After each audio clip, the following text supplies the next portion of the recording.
Well, good afternoon and welcome to the Idahoan Show. You've probably all heard the slogan, "If guns are outlaws, then only the outlaws will have guns." Well, it occurred to me the other day that that particular slogan has a lot more technical validity than you might expect from a political slogan. And to show you what I mean, I wanted to bring you along on a little thought experiment. Let's imagine a hypothetical society where the gun ban lobby has been successful far beyond anything that could actually happen in reality. A society where firearms have been completely removed from civilian possession. So much so that if an outlaw wants a gun, he can't buy one legally, of course, but he also can't buy one illegally because there just aren't any available for sale, even illegally, and he can't even steal one because there just aren't any available to steal. His only option, if he wants a firearm, is to build it himself, or get someone to build it for him. Now, of course, in this hypothetical society, people are still people, evil still exists, and so there are people in this hypothetical society who still choose to live outside the bounds of the law. So let's imagine that there is an engineer living in this hypothetical society, initially a law-abiding citizen, but one day he comes home and discovers that his family has been taken hostage by the local crime syndicate.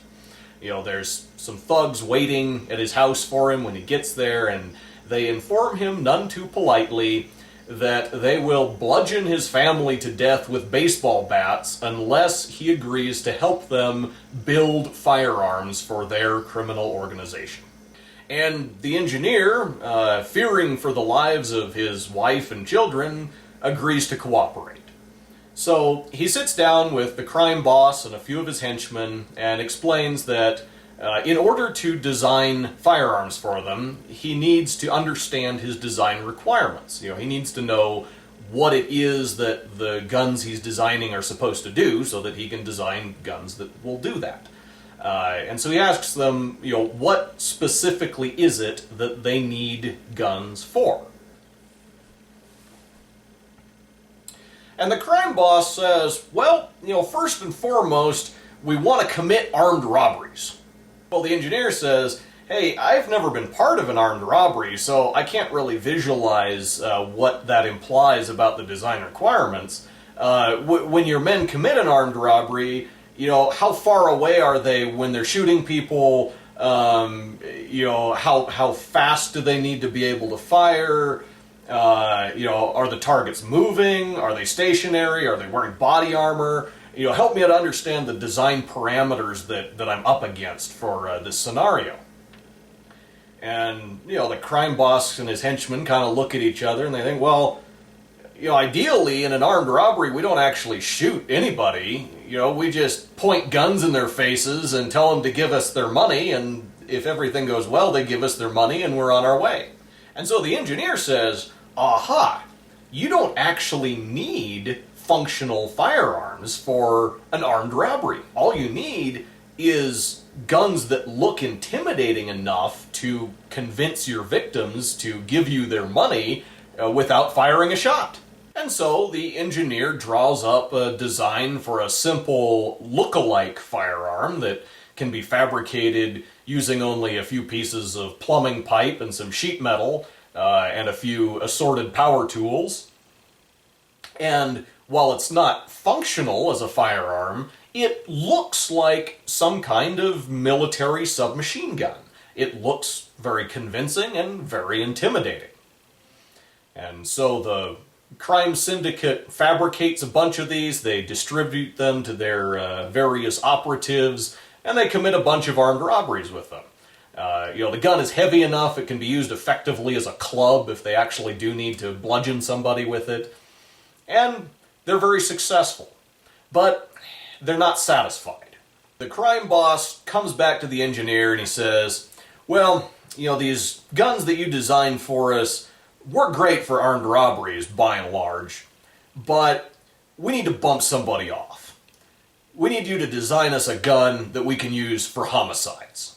And again, the engineer comes back and says, well, I've never been part of a homicide, so help me to visualize, what you're going to do so I can come up with design parameters for the gun that you want me to design. And the crime boss consults with his henchmen. They discuss their plans for the upcoming assassination, and they explain that the plan is for one of their operatives to sneak up behind the victim at a party, shoot him in the back of the head, and then try to get away. And so again, the engineer says, so you don't need a complicated high-performance firearm for this operation. All you need is a device that is capable of expelling a projectile with sufficient energy to penetrate a human skull. And so he designs them a very simple firearm consisting of a few nested sections of plumbing pipe with a fixed firing pin in the back. To make it easier on them, he affixes a little trigger catch and a spring to pull the barrel back, slamming the cartridge into the firing pin and setting it off. And they end up with a rudimentary single-shot pistol that's easy to conceal and is capable of delivering one shot at point-blank range. Once again, it can be built with just a bare minimum of readily available tooling and readily available hardware.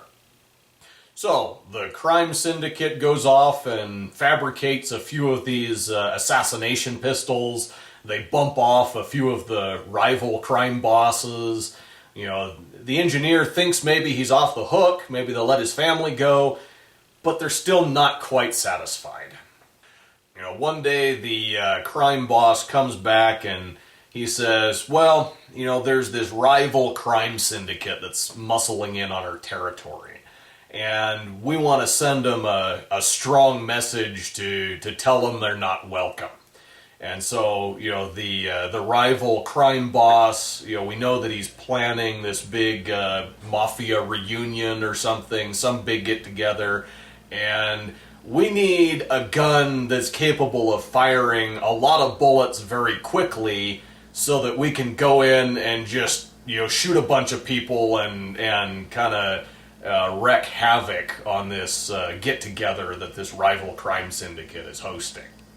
So, once again, the engineer reluctantly agrees to cooperate and asks about the design parameters for this particular application. What kind of accuracy does this firearm need to be capable of? What kind of range is it going to be used at? So on and so forth.